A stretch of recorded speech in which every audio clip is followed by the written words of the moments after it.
There you are. I've been sitting here thinking about you. It is time for Chapter 55. The footsteps stopped outside his door. He had been hearing them for 3 nights, moving down the empty hallway after everyone else had gone home, getting closer each night, and tonight they had stopped, directly outside his office door. He sat at his desk and stared at the handle and watched it turn, slowly, carefully, the way a handle turns when something on the other side wants to know whether anyone is still there. He did not move, did not breathe louder than necessary, simply watched the handle turn and waited to find out what would happen next. A man once worked at a small office on the upper floor of an older building. He often stayed later than his colleagues. Long after the last of them had gone home, he would remain at his desk. The floor would empty around him gradually, the overhead lights clicking off on their automatic timers, leaving only the light above his own desk burning in the darkness. He preferred it that way. The stillness of a building after hours had a quality he found difficult to describe, a kind of calm that made it easier to think. He had never felt uneasy about it, not until one particular evening when he heard footsteps in the hallway outside his office, slow, measured, the sound of someone walking in no particular hurry. He assumed a colleague had stayed late as well. He stepped out to check. The hallway was empty. The following night, the same thing happened. Footsteps, pausing just outside his office door, then continuing down the hall. Each time he checked, no one was there. He told himself it was the building settling, old pipes, the automatic system cycling through their routines. There are sounds in empty buildings that have perfectly reasonable explanations. But after several nights he began closing his office door while he worked, and the footsteps did not stop. They grew closer, more deliberate, more certain of where they were going, until one night they stopped directly outside his door and did not move again. He sat at his desk and stared at the door.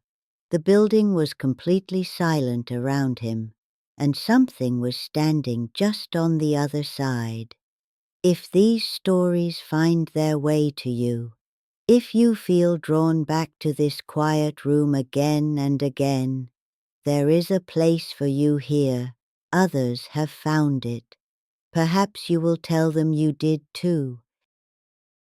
He sat quietly at his desk and waited. He did not call out, did not stand, did not reach for his phone. He simply watched the door and listened to the silence on the other side of it. Several seconds passed. Then slowly, the door handle began to move, just slightly, a small and careful rotation, as though someone were testing the resistance of it, feeling whether it would give, whether it was locked or simply resting in its frame.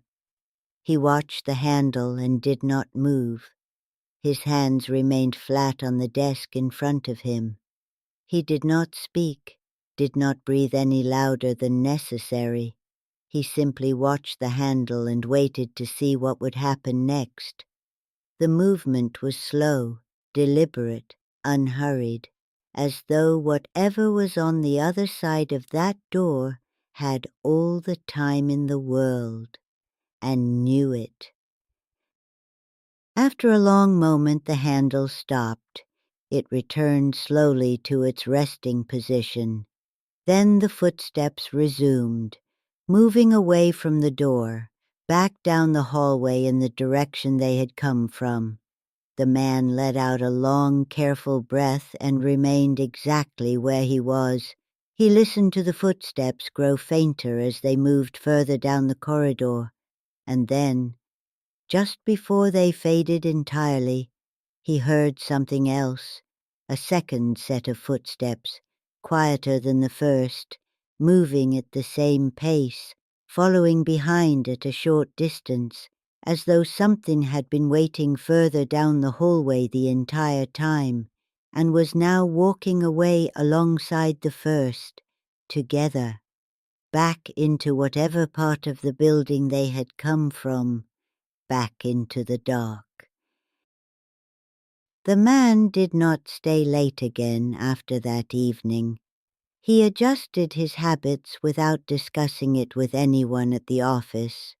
He began arriving earlier in the mornings instead, finishing what needed to be finished while the building was still full of people and noise and ordinary daylight. He never returned to working alone on that floor after dark. He never explained why to his colleagues.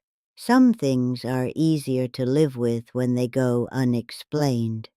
But those who still work late in quiet buildings will sometimes understand what he experienced without needing to be told. Because there are nights in certain buildings when the hallways grow very still, and the footsteps begin, and they stop outside a door, and the handle turns, just slightly, as if something on the other side is simply checking whether anyone is still there. He told me this story years later, in the careful way of someone who has carried it for a long time. He said the thing that stayed with him most was not the handle turning, not even the second set of footsteps following the first back down the hallway. It was the silence between those two things, the moment after the handle stopped moving and before the footsteps resumed, because in that silence he had the absolute and wordless certainty that whatever was on the other side of the door was still there, still standing, still present, simply deciding whether to try the handle again or to walk away and leave him to his work for one more night. Another whispered story from Japan, shared quietly here beside the kotatsu. There are footsteps in certain hallways that belong to no one who should be there. They walk their particular routes night after night. They stop at certain doors. They test certain handles, and then they continue on.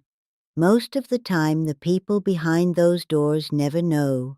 They work late at their desks and hear nothing, or hear something and dismiss it as the building settling.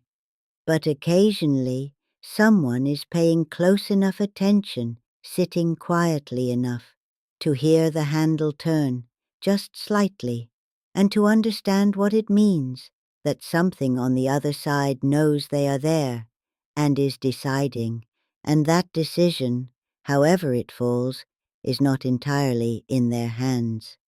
If this story stayed with you, if the dark or the shadow feels a little closer tonight, you know where to find me. I am always here, beside the kotatsu, watching, waiting, and if you wish others to find their way here too, I would not object.